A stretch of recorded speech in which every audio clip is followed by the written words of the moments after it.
Don't mind all my mess. I went to the gym and then I rode the motorcycle home and I had to wear a sweater because I couldn't put it anywhere. So I'm kind of hot. I'm kind of sweaty. So I wanted to update everybody on my appointment with my doctor group. I met with Dr. Bush, who is a fellow with Dr. Corsellis, who did my procedure. We had a good conversation. Honestly, I liked him more this time than I liked him the time before. So I don't know, maybe that's a good thing. Anyway, he said that in June when I go back for my annual, my like 1 year post-op, that I'm going to meet with him. I'm going to meet with Dr. Corsellis. I'm going to meet with Anthony, who is my nutritionist, and I'm going to meet with a psychologist. I'm in for a long day that day. I'm hoping we can do it all in one day, but I'm not sure. So I'm going to get that figured out over the next couple days. He did say that he thinks the amount of labetalol that I'm on for my blood pressure is prohibiting my weight loss. So I take 200 milligram tablets, and I take 2 of them twice a day. So listen, I don't math, but that's 400 milligrams twice a day, which is 800 milligrams, which is a shit ton. So I take a shit ton of labetalol, and he asked me if I had a heart attack in the past or an arrhythmia, and I kindly said, no, I do not. My primary care, maybe it wasn't my primary care, I don't remember. But anyway, we switched to labetalol when we were trying to get pregnant because it's safer. And I'm always going to have it because I've had high blood pressure since I was 18. So that's, 20 years. So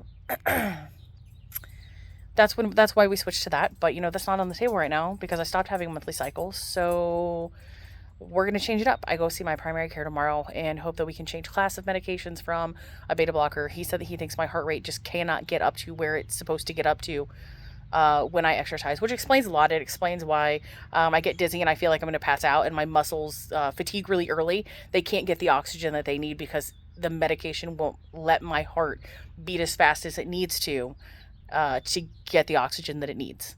So that makes a lot of sense, and I'm ready to make that change. I hope to consider some other options also, because I told him, I said, listen, I'm all in here, but I'm also playing the game, I'm following the rules, and I'm not getting rewarded, and it's pissing me off, just to be blunt. So we're just going to keep on the path and keep moving and hope that my team can get things together and we can figure out the perfect combination for me. GLP-1s are not off the table, but I know that my insurance company doesn't cover it. I am not a diabetic. I'm insulin resistant, and my fasting glucose has always been above the normal range. It's been 110-ish, 120, depending on what day it is. And my A1C is under 6, and 6 is like the hallmark. Oh, you need something else. And I can't do metformin for GI upset reasons. Trust me, you don't want that story.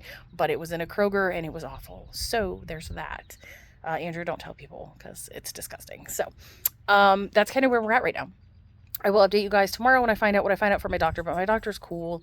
She is awesome. She knows that I've been doing all this stuff, that I've been trying my hardest to make this work. She knows that I went to the clinic to get the procedure done. She's very for it. One of the other options too for me is to have another surgery. I can go with the full Roux-en-Y instead of the sleeve. I'm not sure that I'm interested in that because, to be quite honest with you, I'm 38 years old. I want to have a family, and being 38 and having to wait another 18 months after surgery, that would put me really like right at 40, and gosh dang it. Like, I don't know that I want to wait that long. So, and I did look on GoodRx for GLP-1s. They're like $1,300 a month for a 28-day supply. That's insane to me. Insane. Somebody did bring up trying things like hers or Mochi, or whatever, Muchi. I don't know what it's called. Anyway, that's not off the table, but one of the things that concerns me about those types of situations is that those are just regular doctors. I have a team of doctors that specializes in weight management, like a whole team of them. And if they can't get me GLP-1s, I don't know. I'm just really on the fence about the whole thing. So, yeah, that's where I'm at. So if you guys have helpful tips, tricks, hey, do this thing, hey, I saw this thing, whatever, let me know. I am down for researching whatever. I'm just trying to find the combination that works for my body, that makes my hormones right, that helps me with my insulin resistance, that ultimately makes me feel better. So if you guys have any of that stuff, you let me know, okay? Okay, so we'll see you on the flip side. Bye.